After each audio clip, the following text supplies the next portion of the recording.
Hello there guys, glad to see all of you watching another video of mine. After working hard for over 10 months, finally I am a top rated freelancer on Upwork. I would like to thank everyone for all your support and trust you have shown in me while giving me project to work on.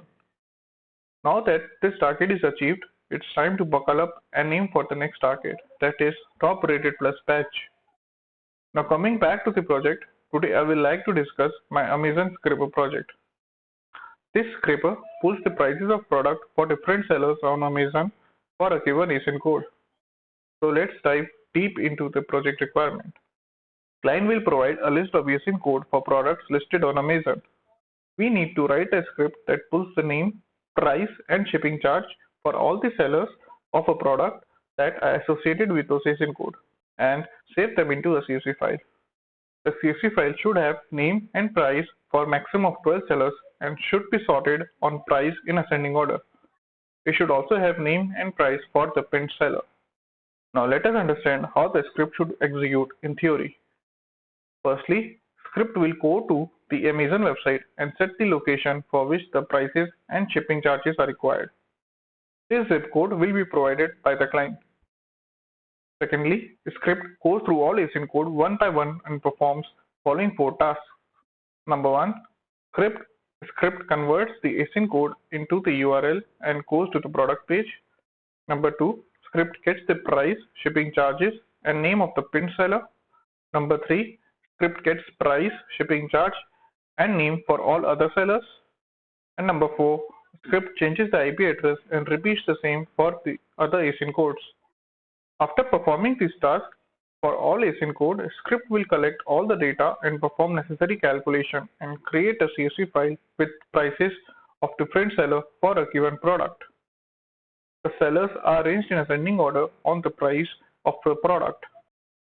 Now let me first show you the CSV file columns that we need data for. This is the ASIN codes. These are the US timestamp at which the data was pulled. This is the pinned seller name and pinned seller price. And these are the prices and name for seller 1, seller 2, and so on. Okay, so now that we have covered the theory part, let me now connect to the DigitalOcean droplet where I have hosted the script. Oh, and by the way, you can see on FileZilla that there is no data file available on the server and nor in my local drive. Let me open the folder and confirm the same. Yes, you can see the folder is empty. So I will move to my terminal and connect to my server. Okay, now I'm in my server and I will now activate my virtual environment. And here we go and execute the script. Okay, now the script is working. We can see here, first we are setting the location. The location is generally the US. And once we are done with that, script will start fetching data for all ASIN code one by one and populate them into CSV files. This is the first ASIN code that the script works on. This is the data for pinned seller and these are for the sellers. So we can see here that we have already fetched required data for around 8 to 10 ASIN codes. Now if I switch over to FileZilla and refresh it, we can see here that a CSV file is generated that contains the data that we have pulled so far. Let me pull this CSV into the local drive and open the folder. Just give me a moment, it takes a few seconds to transfer the file to my local drive. Okay, now that it is done, let me open the folder. And in this folder you can see now we have a CSV file. Now when I open the CSV file, we can see here that these are the ASIN codes, these are the timestamp, and these are the prices and name of the seller. These are the prices and name of the pinned seller, and these are the prices and name for the other sellers. These are arranged in the ascending order.